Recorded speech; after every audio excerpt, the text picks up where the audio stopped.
Hey, welcome back to my channel. It's Rev Stephanie Denise.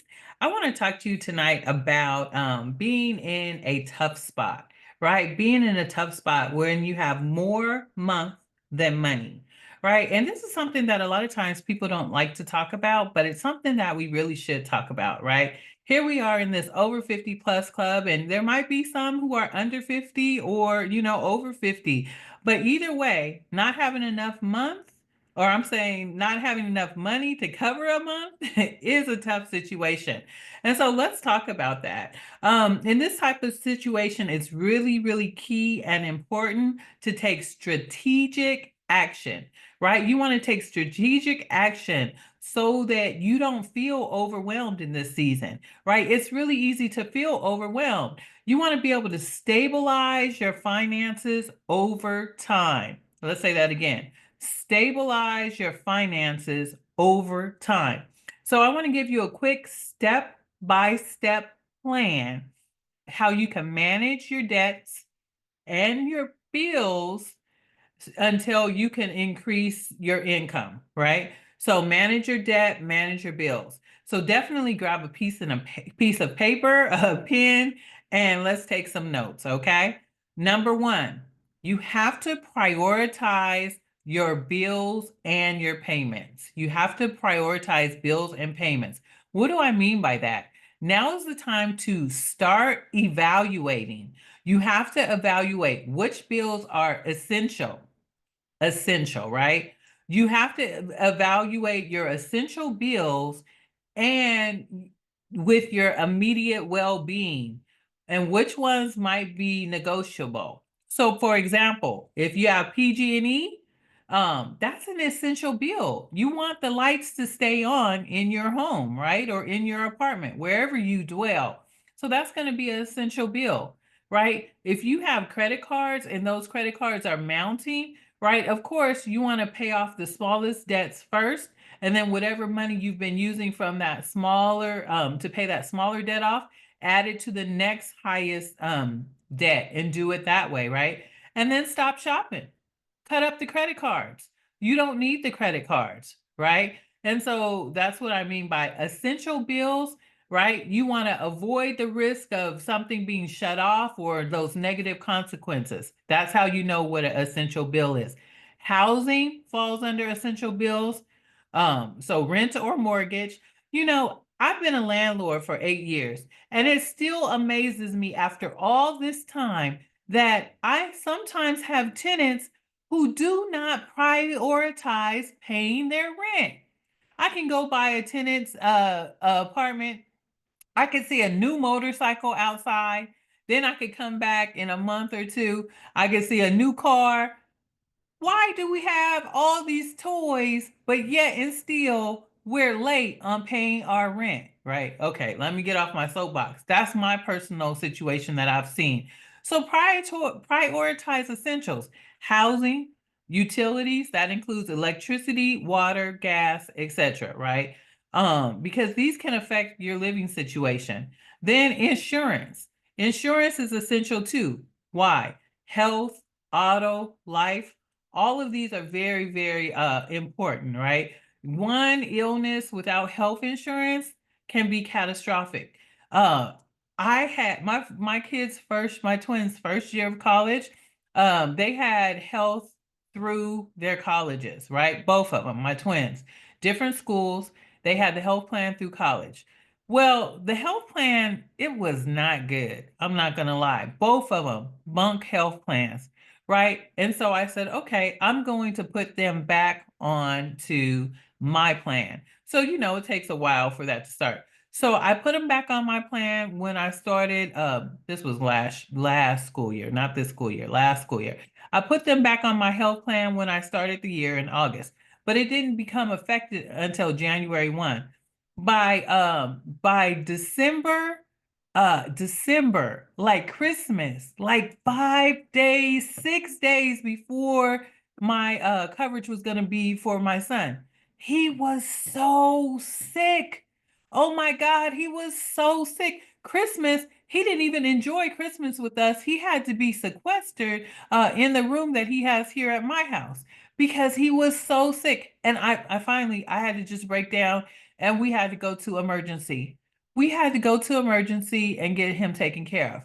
That was $4,000. Do you hear me? $4,000. All we had to do was go 5 more days. 5 days. But that's what it was. And so over time, I paid that bill. I couldn't see paying $4,000 right up front, right? I spaced it out over time. I think I just sent the last payment not too long ago. But this is not about me. This is just about, essential bills, right? So of course now my children are back on my insurance and we're not doing the college route because it was a joke. It didn't help them, serve them in any way. All right. So debts. Debts that are less urgent can always be negotiated. Remember that. You can negotiate credit cards. If you have high interest, you can give them a call, talk to them, and arrange for a payment plan, reduce the balance, or even defer payments, right? Student loans, you could do the same on this. They offer deferment or income-driven repayment options. Let me tell you, right? When everybody else is getting their student loan wiped out, unfortunately, I am not in that group. You want to know why? Because over the years, I've had forbearances. I've had, I was working on my doctorate, right? So I worked on my master's. I've had different times when I was in what do you call it? Deferment, right? Deferment, forbearance, different things. For the friends who are getting their debts wiped out, they have paid their student loans for 10 consecutive years straight, right? My first degree was in 1997. My master's degree was in 2003. And my doctorate is like, what is it, 2021 to recent, right? So all during that time, different things, deferment, forbearance. Guess who does not qualify to get their loan wiped out? Okay. So when I'm talking to you about these debts, about these bills, about different things, I'm only talking to you about what I know. I am not a financial advisor, but I have had my back against the wall in some financial situations. I have had more months than money. And, God always makes a way. But God has always allowed me to see how to navigate that journey. Okay. So that's why I'm here with you because I don't want you to struggle. I don't want you to feel like your back is up against the wall, right? Everybody deals with that in a different way, but I want you to be successful, right? Because when you're successful, that builds your confidence, right? That helps you to know I can do it. I can make it, right? I have a lot of friends who are making that exodus. They're moving to different countries, moving out of the US, right? Because they want to get away from being hamsters on that wheel, that rat race. But guess what? You can even be free here, but you have to employ strategy. You have to employ strategy to get free. All right. So now let's talk about number two. Communicate. Well, I already kind of started talking about this. Communicate with creditors and service providers, right? You can call your creditors immediately. You can call them. You don't have to wait. You don't have to wait for them to contact you. You can explain to them your financial situation and you can ask for flexible payment, right? Flexible payment. I did that with my son's medical bill, right? 4,000? Yeah. Let's get some kind of flexible payment, right? Because I just can't give that to you all in one whop. Just can't do it. Right. Very important to get that flexible payment. Deferrals when you can. I just talked about that on my student loans. I have deferrals, right? My children, thank God. They will not have student loan debt. Why? Because I have student loan debt. I know what that's like. And so, I have I have worked really hard to make sure that I pay my part. They've worked really hard to make sure that they have grants and they have scholarships as well. But there's still a little bit that we got to kick in. Why? Because they went to the most expensive private colleges that they could go to here in the Bay Area, right? So, but we're all doing our part to make it happen so that when they come out, they will not come out with the debt that I came out with. And you know what's also interesting, and I tell them a lot, and I tell some of my real estate clients this as well. Because people say, "Don't you have student loans?" And I say, "Yeah, I have been able to purchase lots of property, even having these student loans. But that's the grace and the favor of God, I tell you, because I've had many clients because of their student loan debt, their debt to income ratios were too high and they did not qualify to be able to get a home. Now, that's very important to understand, right? So don't just think because it worked for someone else, it might work for you. Get a hold of what your financial situation is so that you can be free. Free is so important. All right, let me talk about some other things. You could also lower your minimum payments or even suspend payments on some credit cards, but you have to make the call. You have to be proactive, right? And that will help to relieve some of the pressure, right? Sometimes I say the pressure is so strong and we just need to relieve some of the pressure, right? Now, if you have just a little bit of money, you got to figure out how to allocate your funds. Let me give you an example. Say you have $350 to work with. You're going to have to need to be strategic, right? So maybe you'll um, pay first the most urgent bills, like electricity, water, housing, and then you take the less and you pay a partial payment on something, right? So that's tough. It's tough to live that way. It's tough to, pay those essential bills and then, send a little bit towards other bills that are not non-essential but still important, right? Even you may have to ask your landlord from time to time or loan providers to give you an extension, right? It doesn't feel good. I'm sure when my tenants ask me for, extension, I'm sure they don't want to ask me because I just look at you, I just look at you with a look like, what? What now? Right? You made this agreement. I want you to honor that agreement. But, things happen.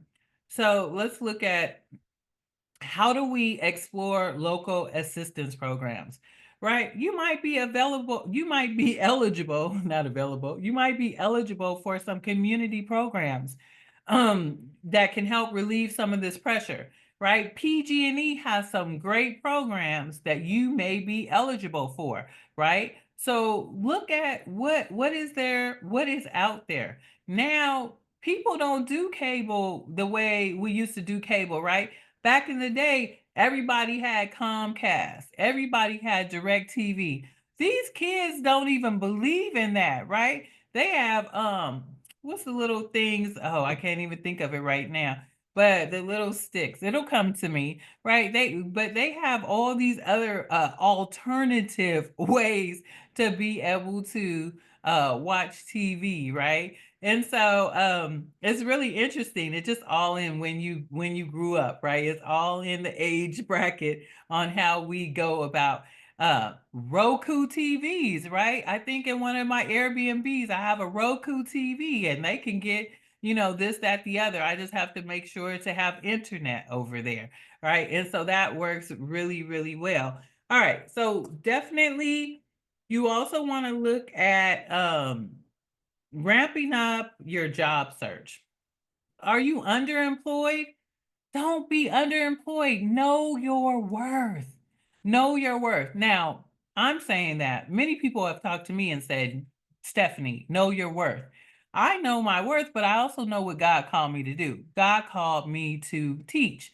Now, you have to know your worth, right? If you're at a job and it's not making enough money, then you have to think about how can I work this job, this W 2 job, and also build a side hustle, build a side business, right?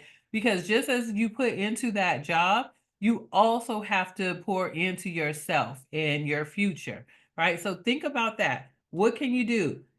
There's gig economy jobs, of course, right? Uber, DoorDash, Instacart, TaskRabbit. I love TaskRabbit. Not for myself, but I use TaskRabbit all the time for different things around here. There's freelancing, right? Fiverr, Upwork.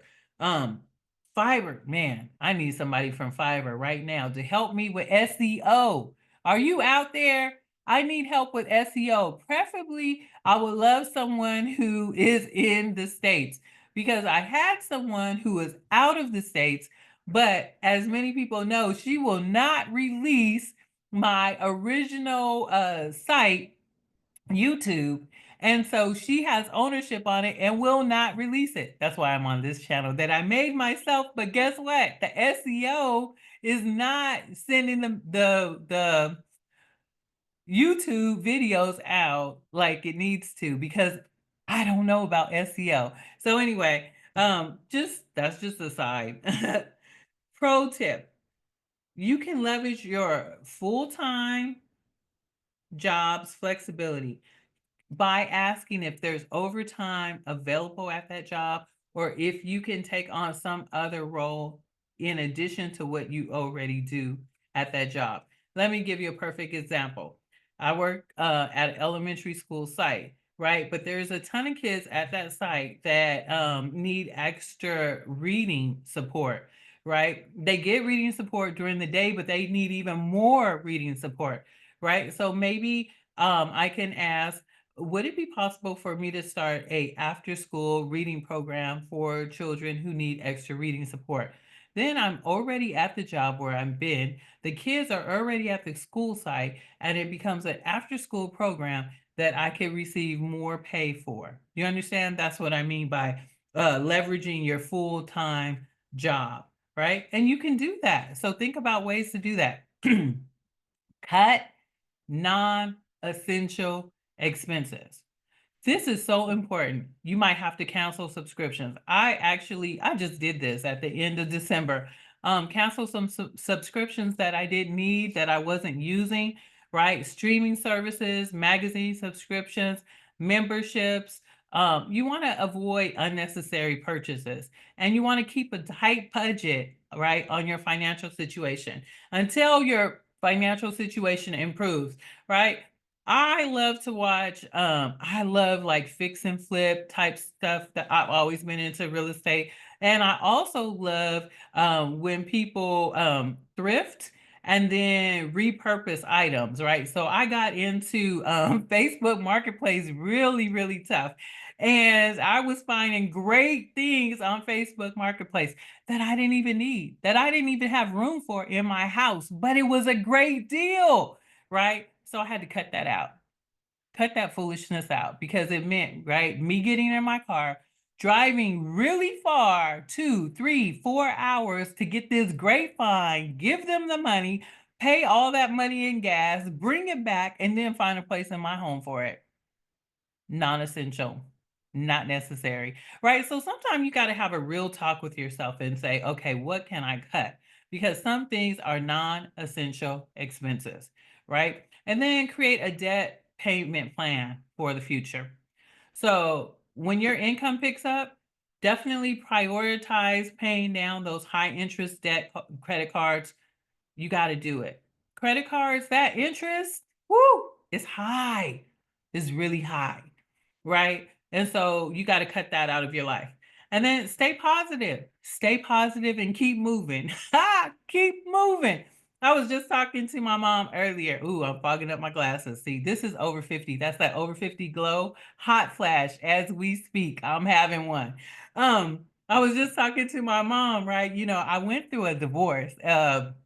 And so I went through a divorce, and for 2.5 years, right? Okay, my divorce is just now final. It just got final in June, right? But for those 2 years, from the time my ex left until now, boy, I've been running, right? Because, right, I got slapped with tax debt, I got slapped with all kind of debts, right? If you know divorce, right? Ooh, it could be a doozy. And we did a lot in a short amount of time. So, it was big. And I was running. I was running from that debt, running from that debt. And finally, it caught me. That's gonna choke me up. Excuse me. It caught me. That did choke me up. And but you gotta stay positive. You gotta stay positive and you gotta keep moving. You gotta do it, right? And when you do that by being proactive, excuse me. Oh, look, you guys, I'm glistening talking about this, right? I'm glistening. Woo, glasses fogging up, sweating, coughing, right? But let me be real with you. I mean, that is happening, but let me also be real with you. You have to stay positive. So much has happened. You've been through a lot. This didn't just all happen yesterday. This is over time. So you have to be positive and patient with yourself. And you have to take steps, even if they're small steps. Keep moving. Don't stop. Don't wallow in it. It will get better. And I'm coming from the heart on that. And I'm telling you the truth. It will get better. You're looking at a woman who immediately uh was hit with like $80,000 in what do you call those? Capital gains tax, right? Because at that time, my ex and I sold a property. We did not roll that property into another property. Well, we took all of that in the States. We took all of that money and bought a 19-acre banana plantation in Rwanda, Africa, right? Capital gains tax. He's there on that plantation now. Guess who's paying the capital gains tax? You understand what I'm saying? Things happen. Don't get mad about it. Don't be bitter about it. Know that God has your back. God has your back, front, side, whatever, all of it. God has you. So keep moving. It's easy to get overwhelmed, but don't do it. Just take proactive steps, seeking advice where you need to on how to improve your situation, reading, looking at videos like this on ways to stay consistent, reach out to your creditors, look for new income streams. You can do it. Things will improve over time. Did you hear what I just said? Over time. It's not immediate. But if you keep moving, if you keep moving, things will get better. And I think a lot of times people don't talk to us about this, right?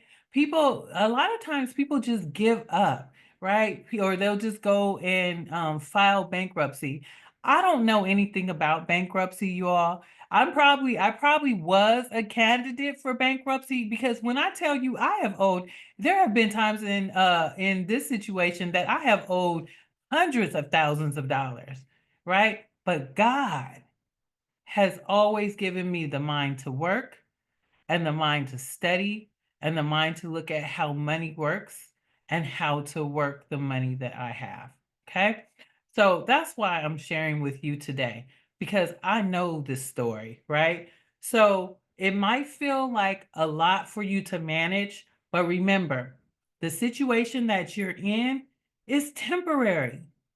You're moving forward. You're taking steps to improve your situation, right? And if you want, give me a call or reach out, right? And we can organize what you have. We can organize your list of bills. We can organize your financial situation, right? I can only do it in the way that I've done mine because again, I'm not a financial advisor, not a certified financial planner or any of that, but I've been through it. I've weathered the storm. I've been through the divorce. I've been saddled with debts, all of these things. And one of the things that God has shared with me is that I am here to come alongside other people who may be having difficulty, right? I'm here to help you navigate. So anyway, thank you. Thank you, thank you, thank you for listening to me, listening to this video. Feel free to reach out. I have Let's Talk About Finance for Women. That's my new book. It's listed and located down below in the link. Also, I have an older book, which is 21 Days of Purpose, 21 days of faith, walking in your purpose, right? Do you know what your purpose is? So definitely check out those resources. And if you would like a discovery call with me, go ahead and set up for that as well. And we can talk and see if this is something that might be good for you. I do coaching. My coachings are on Saturdays, right? Because I am a W-2 employee, but coaching is one of my multiple streams of income. God bless you. Thank you for watching, and I'll talk to you soon.